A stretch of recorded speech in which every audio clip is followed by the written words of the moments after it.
शानूनगर नाम के एक जंगल में पिंकी चिड़िया और टॉनी चिड़िया दो बहनें रहा करती थीं। उनके माता पिता 6 महीने पहले ही उनको छोड़कर चले जाते हैं। उन बेचारों का एक दूसरे के अलावा और कोई नहीं होता। वो दोनों बहुत गरीब होती हैं और हमसायों से मांग कर गुजारा करती हैं। एक दिन सुबह पिंकी चिड़िया को बहुत भूख लगती है तो वो अपनी बहन से कहती है, दीदी चलो ना सुंदरी चिड़िया से कुछ खाने को ले आते हैं, शायद वो हमें कुछ खाने को दे दे, मुझे बहुत भूख लगी है। ठीक है चलो चलते हैं। वो दोनों अभी रास्ते में होती हैं कि उन्हें एक रेहड़ी नज़र आती है। सेब ले लो, ताज़े ताज़े कश्मीरी सेब ले लो। वो देखती हैं कि कालू कौवा अपनी रेहड़ी पर सेब बेच रहा होता है। दीदी मुझे भी सेब खाना है, प्लीज़ मुझे सेब ले दो। अरे मैं तुम्हें कहाँ से सेब लेकर दूँ, मेरे पास तो पैसे भी नहीं हैं जो मैं कालू कौवे को दूँ। तुम तो जानती हो हम बहुत गरीब हैं।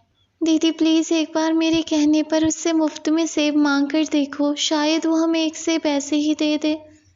अच्छा चलो ठीक है, तुम कहती हो तो मैं उससे मांग के देखती हूँ। टॉनी चिड़िया कालू कौवे के पास जाती है और उससे कहती है, अरे कालू भैया एक सेब तो देना। कालू कौवा उसको सेब देते हुए कहता है, हाँ हाँ बहन ले लो, 10 रुपए का एक सेब है, बहुत ही मज़ेदार है, मैं कश्मीर के बाग से ताज़ा ताज़ा तोड़ कर लाया हूँ। लेकिन भाई हमारे पास तो पैसे नहीं हैं, हम बहुत गरीब हैं, क्या आप हमें एक सेब मुफ्त में दे सकते हो? ये कहकर टॉनी चिड़िया वापस जाने लगती है तो कालू कौवे को उन बेचारियों पर तरस आ जाता है और वो उनको एक सेब मुफ्त में दे देता है। टॉनी चिड़िया और पिंकी चिड़िया खुशी खुशी अपने घर वापस आ जाती हैं। पिंकी चिड़िया ने अभी तक सेब नहीं खाया होता। क्या बात है पिंकी, तुम ये सेब खाती क्यों नहीं? तुम्हें तो बहुत भूख लगी थी, फिर भी अभी इसे रख के बैठी हो। दीदी मैं एक बात सोच रही हूँ, हमारे घर के पिछले बाग में जो इतनी सारी ज़मीन खाली है, क्यों ना हम उसमें ये सेब बो दें, फिर सेब का पूरा दरख्त उगाएगा तो हम उस पर लगे हुए ज़्यादा सेब खा भी सकेंगे और उन्हें बेच भी सकते हैं। अरे क्या पागल हो गई हो? देखो पिंकी, ये सारी बातें फिल्मों और कहानियों में होती हैं, हकीकत से इनका कोई ताल्लुक़ नहीं होता। तुम बस आराम से ये सेब खाओ। लेकिन पिंकी चिड़िया पर अपनी बड़ी बहन टॉनी चिड़िया के समझाने का भी कोई असर नहीं होता। वो फ़ौरन ये सेब लेकर पिछले बाग में जाती है और वहाँ ज़मीन से मिट्टी खोदकर वो सेब उसके अंदर दबा देती है। अगले दिन सुबह उठते ही दोनों बहनें बाग की तरफ जाती हैं।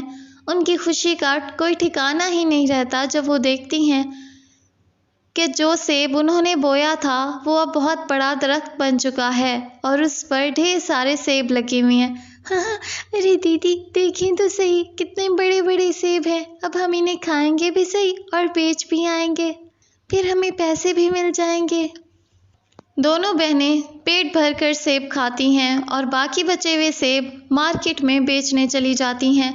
जब वो सेब बेचकर घर वापस आ रही होती हैं तो देखती हैं कि मालिक मकान ने उनके घर का सारा सामान बाहर फेंक दिया होता है। अरे अरे मालिक मकान जी, आप ये क्या कर रही हैं? हमारे घर का सारा सामान बाहर क्यों फेंक रहे हैं? देखो टॉनी चिड़िया, 3 महीने हो गए, तुम दोनों बहनों ने मेरे मकान का किराया भी नहीं दिया। तुम्हारे माँ बाप तो मर गए, मुझे पता है, अब कोई भी मुझे किराया नहीं देगा, इसलिए तुम दोनों मेरे घर से निकल जाओ। बेचारी टॉनी चिड़िया और पिंकी चिड़िया दरख्त पर बैठी रो रही होती हैं, उसी दरख्त पर जो उन्होंने खुद उगाया होता है। अब वो सोच रही होती हैं कि वो कहाँ जाएंगी और कौन उन्हें अपने घर में जगह देगा कि अचानक उस दरख्त से आवाज़ आती है, प्यारे बच्चों तुम परेशान ना हो, मैं इसी दरख्त का एक जिन हूँ। तुम दोनों ने ये दरख्त उगाकर मुझे आज़ाद कर दिया एक जालिम कैद के। से मैं आज़ाद हो चुका हूँ। मैं तुम दोनों को इनाम के तौर पर एक बड़ा सा घर बना देता हूँ। तुम उस घर में हंसी खुशी रहना और तुम्हें उस घर से कोई भी नहीं निकालेगा। दोनों बहनें ये सुनकर खुश हो जाती हैं और वो जिन उनको एक बड़ा सा घर बना देता है और वो दोनों बहनें उस घर में हंसी खुशी रहने लगती हैं।